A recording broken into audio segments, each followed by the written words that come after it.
everyone, welcome. I am so glad that you found me. If this is your first time seeing me or being introduced to me, my name is Cynthia Fontaine, and I am a psychic medium, a healer. I do lots of different things, and I am thrilled for you to be here. If you haven't watched my previous shows, I really suggest that you go back and check them out because I reference them in shows, forward going to the past shows. And the last show that I did was with my dear friend, Jeannie Bundy, who has actually been a longtime student of mine. And we talked a lot about energy and about angels and especially about cord cutting. So you want to go back and check that out. Towards the end of the show, we actually show you different techniques of how you can do cord cutting. There's a bunch of different ways you can do it. Every way works. It just depends on what you feel comfortable with. And I always like to pick a card to set the energy for the show. And not surprising, the card is always very appropriate to what I want to talk about for the show. Now, I forgot to bring a deck of cards with me, so I used my phone. And the card is Exchanging Gifts. And this is from the Wisdom of the Oracle deck that's Colette Baron reads. I don't know if you can really see it, but it's a really pretty card. It's light pink. It's got a fairy inside the box, and the cat is reaching up to her. And it's really, and the energy of this week and this weekend that I pulled cards yesterday when I was on live on TikTok was sort of the same energy. It's about exchanging gifts, and that doesn't mean necessarily a physical gift, although it could. It's exchanging the gift of your presence, exchanging the gift of helping another person. And again, it could be physical gifts as well, but it doesn't have to be physical gifts. It's a very sort of gentle card and flowing. It's not something that you pressure, that you have to like go out and get done and I've got to do this because Cynthia pulled a card, right? No, it's about flow. It's about ease. You think about the colors of the card where it's a really soft color pink, and you think about the purr of a cat, whether you like cats or not. Cats actually have the purr is actually resonates at a healing vibration. There's all kinds of research around that. But anyway, I digress because so think about that. And being around animals can really help. You exchange energy when you spend time around animals, whether it's ducks or goats or horses or cows or dogs or cats or whatever. Same with people, right? We exchange our energy. And back to the cord cutting, when we are with other people, our energy intermingles and cords can come attached. So important that you know how to take care of that so that you're energetically, hygienically clean. Just like you're going to take a shower, hopefully, every day or a bath, you want to also clean your energy field. There's lots of different ways to do that. Cord cutting is a really good way to do that. Another great way is to take a salt bath or go in the ocean. Freshwater, not so much, like if you swam in a lake or a pond, but salt water, definitely, because the salt has positive ions, which cleans our field and removes the negative ions. So where's that flip-flopped? Oh, I forget now. It's been a long time since I've talked about that. But anyway, it attracts the ions that are not good for us, and it clears our energy field. So a salt bath, Epsom salt, or pink Himalayan salt or Celtic salt is great, or go in the ocean if you can. That's a really great way to do it. It's funny, I always plan on what I'm going to talk about with you, but then it changes and it flows as I get on the air because Spirit might have other ideas. And so going back to exchanging gifts in the card and exchanging energy, really what I wrote today for you is about the energy that's going on in the world. Now, is this anything new? No, right? The last really 25 years, we have experienced some pretty big energies and some big things have happened in the world. And the news media and the reels that play all of the time, and now, of course, social media, we have that in a constant loop, is always slanted towards negative and big news stories because that's what gets views. That's what makes the money. And so if you have been feeling that have a lot of anxiety, you're stressed out, it might even be like an underlying hum that you might not even realize is actually there. Check in with yourself. Take a minute. Take a breath. Feel yourself ground your energy. Bring your energy down to the earth, right? The ground underneath you. And it's really easy to do. It's not complicated to bring your energy down. You actually just breathe in and imagine that your energy is just going down, down, down, down, all the way to your feet and into the earth. Simple, really quick way to ground yourself, and also a good way to check in to see, am I feeling stressed, right? What is my underlying energy? If you're feeling tense, as soon as you pause, you'll know it. And as soon as you take that breath and release, you'll feel that energy whoosh away. So, so important that we're doing a lot of energy hygiene at this time. Things in your home that you can do, you can smudge, you can burn sage. If you live in an apartment or in a condo or a complex where you can't burn, then there's sprays that you can buy or you can make yourself with essential oils that you can use to clear your space. That's a really good idea to do that also regularly. Open the doors and windows. Invite the helpers, the angel helpers and the spirit helpers into your home, and kick out the ones that may be not so good, energetic and human, because, sometimes we have to do that, right? Mind your vibration. And when I say mind your vibration, it is not just mind your energy field, but also mind your thoughts, okay?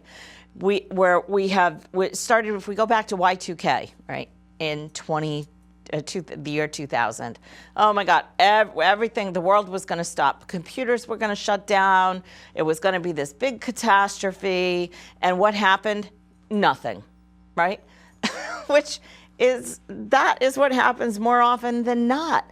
We get worried about these big projections that the media or predictions even sometimes are putting upon us that never come to life. In my own life, I grew up believing that the world was going to end in 2000. Why? Because my grandmother and my aunt were very much into Nostradamus. If you haven't heard of him, go look him up. He was around, I think, in about the 15th century, and he did a lot of predictions. And one of his predictions was that the world was going to end around the year 2000, or at least that's how it was interpreted. Well, interpretation and timelines are not always accurate. And a lot of intuitives or psychics, or tarot readers, oracle card readers, have trouble with timelines. So if you see someone and they give you a timeline, know that time does not work the way that we are taught that it's worked. Time doesn't move in linear fashion. Time moves in waves, it flows, right? I'm pretty good at timelines, but a lot of people in my industry are not. So just keep that in mind. And sorry, I got distracted. Can you cut? We'll have to cut that out. Did you need something, Brian? No. Oh, okay. Sorry.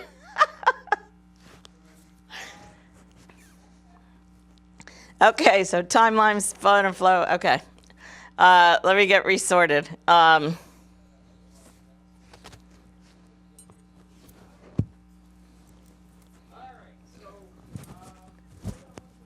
Okay,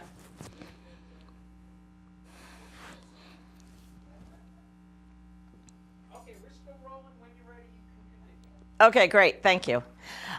So again, my grandmother was big into Nostradamus, and I grew up with this fear about that the world was going to end. And I remember asking her so many times, well, Gran, if the world is going to end, what's the point?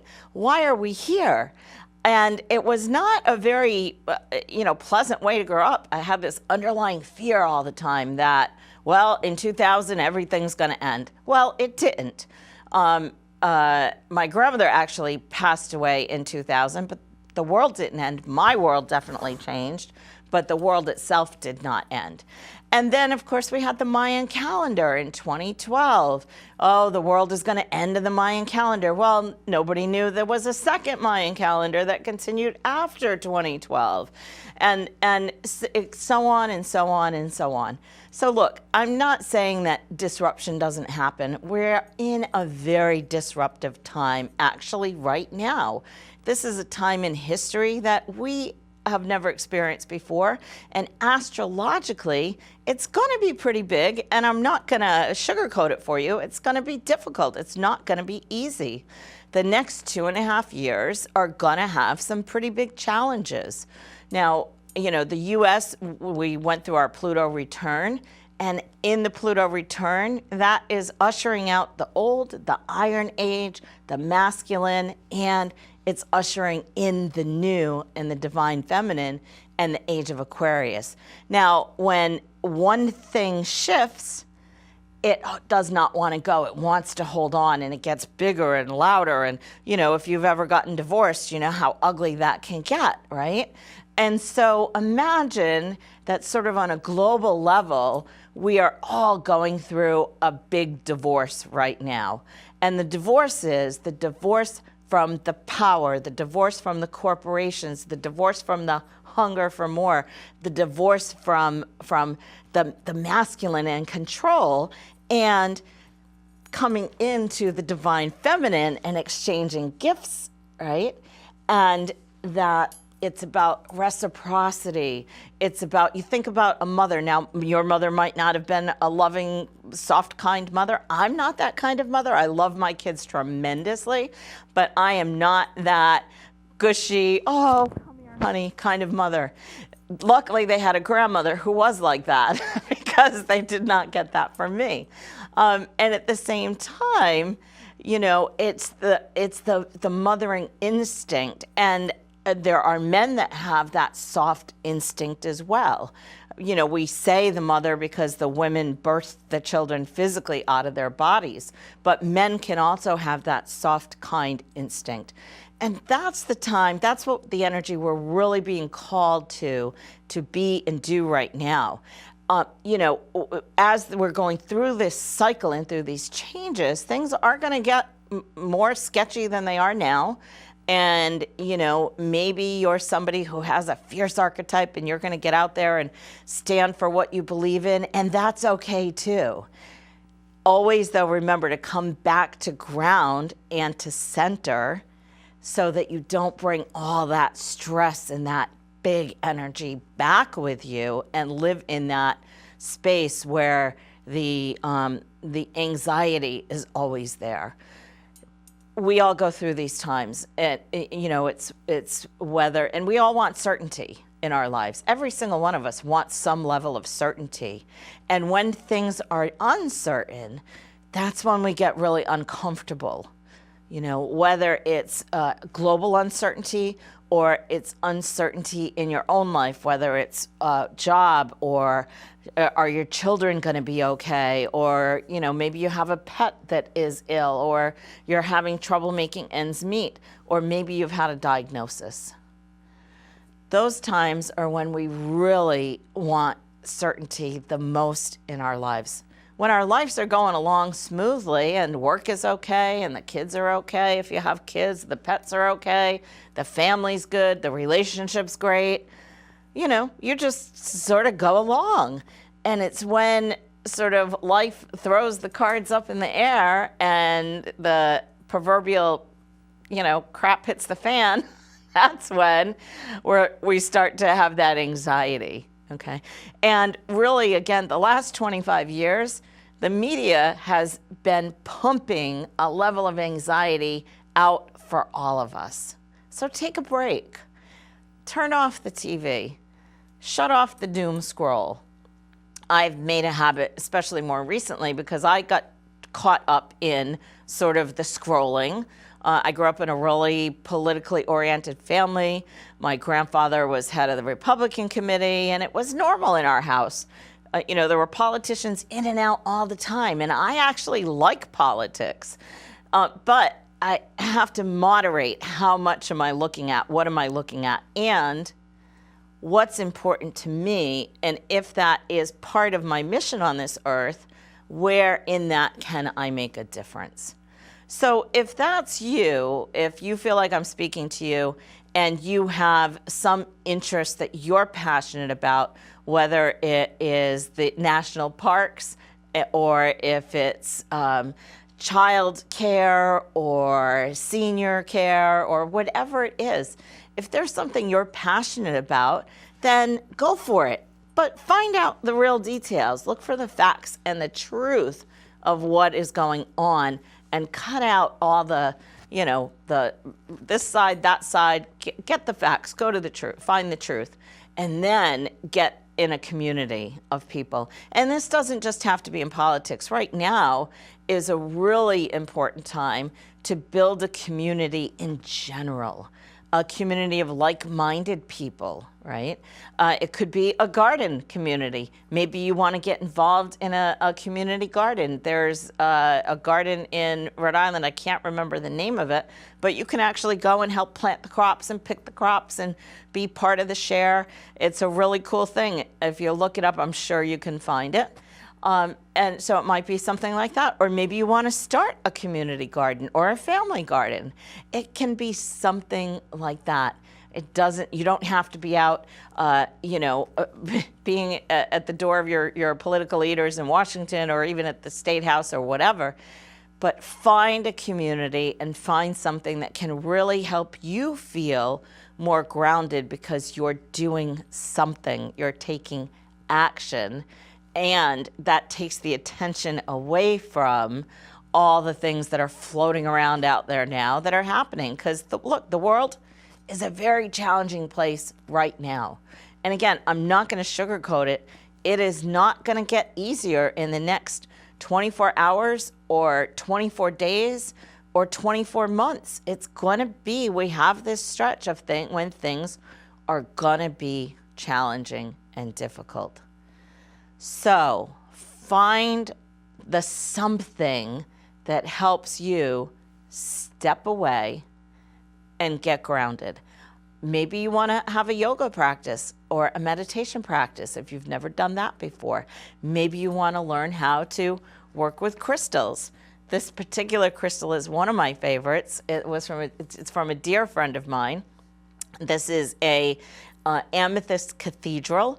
And amethyst really opens up your crown chakra, opens up your communication to spirit. So if you would like to open up your intuition or your psychic abilities, an amethyst crystal is a really great crystal for you to have in your home. There are lots of crystals that you could have in your home that would raise the vibration, lift the vibration, and change the energy in your home. I love to have black tourmaline around because I am involved with a lot of people. I teach a lot of people, and I work with a lot of people. So I like to have black tourmaline around just because it's a protective crystal and helps to clear things out. I have all sorts of different crystals in my home. Find one that when you pick it up, it feels really good to you. It doesn't matter what kind of crystal it is. And then look at the properties of it and see, what the crystal represents or does. And so you can study crystals. There's really great teachers out there.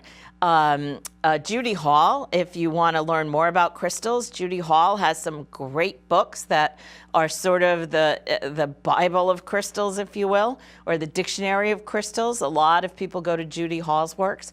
And she's got a lot of different books out there as well. And connect in with nature. Maybe you want to work with animals. Maybe you want to volunteer at the animal shelter. Potter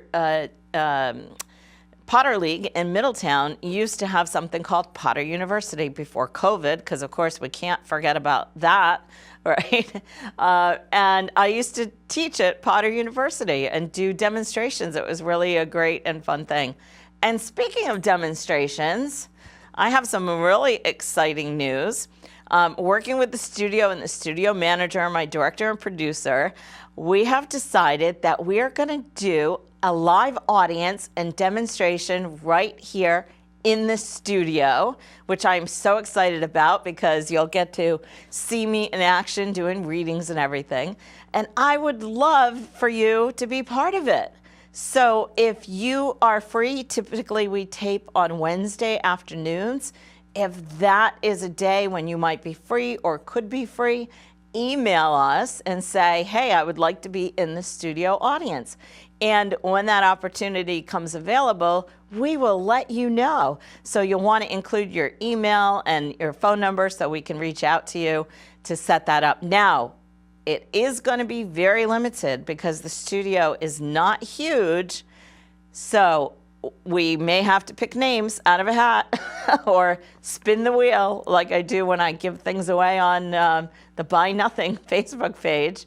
But get your name in and sign up if you would like to be in the live studio audience. It will be a treat, trust me. And if you've never been to a psychic before or had a mediumship reading, you are in for really a good time. But you want to just sign up so that you can be in the studio when that time comes. I'm really excited about this.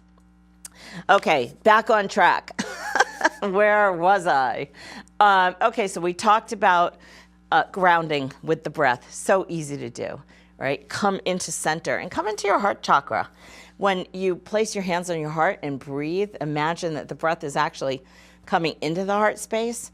That brings your energy down and grounds you. You'll notice how my voice just dropped and got a little deeper. That's because now I'm not speaking from my thinking center, my sixth chakra in my head. Now I'm speaking from the heart center. And so you will notice that your voice drops lower when you come into the heart. And that's a really good tool, especially when you want to have an important conversation with someone. To drop into your heart chakra and have that conversation from this space, because it will be received more in a better way and it'll be felt by the other person, not just heard, okay? Because communication's a big thing, and that's really, really important right now. Not a bad time to get some new communication skills if you need them, right? Because how we communicate with people now, it can be very tricky, very tricky. But when you come into the heart center and communicate from here, it is different because, again, it will be felt by the person because we're all feeling beings. We feel, right? Some people don't like to be touched, but without human touch, we can't survive, right? There was a study in Germany years and years ago where they took these babies that were in orphanages, and one group of babies never got touched. And the other group of babies were touched and they were coddled and they were held. And the group of babies who was coddled and held and touched really thrived. They grew, at the pace that they should have. They were healthy. And the other set of babies that didn't have that touch and that care, they didn't thrive. And many of them died. So touch and feel is important. So if you don't like physical touch, you can energetically touch people with your energy. Now, don't go around touching people, that you shouldn't be touching physically or where you shouldn't be touching. I'm not saying that, right? A little humor there. And so you have to have a little humor in life because things are really serious right now. So have a little humor. Go to improv. Go to a comedy show. Have some fun. For Mother's Day, I bought the game Twister, and half of everybody that was there played Twister. It was so much fun. I didn't play Twister, but the younger kids played Twister, and it was great fun watching them.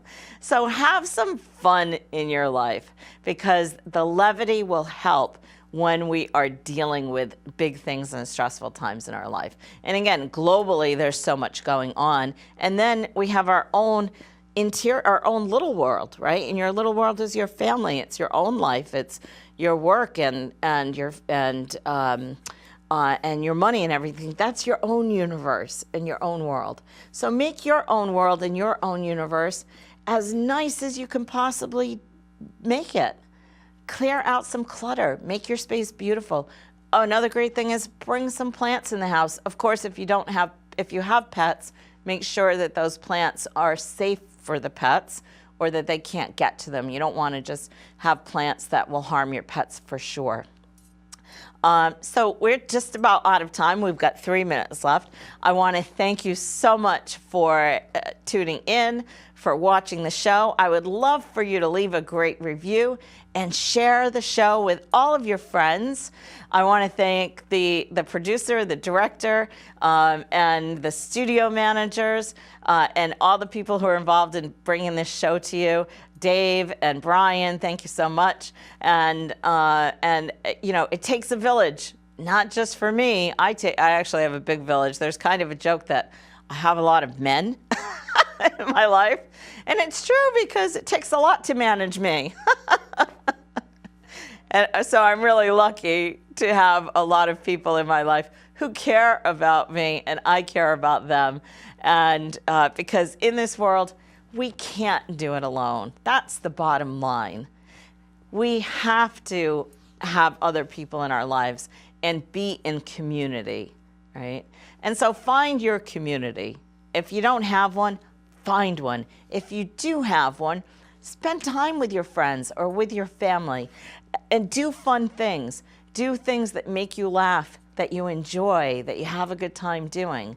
And get out in nature. I say that over and over again, and I'll say that probably for the rest of my life. Find something that really helps to get you out of all the chaos and into a better, more centered place. It's all about vibration, right? And what does your vibration look like? Now, look, I can get carried away and go off on tangents and worry about things that 95% of the time don't ever happen, right? And I have to be reminded by the people around me in my community, hey, come back, right? Come back to center.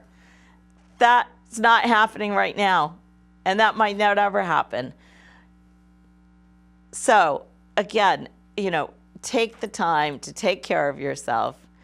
Know that we'll get through whatever we're facing the next 2.5 years, even though it's going to get rocky.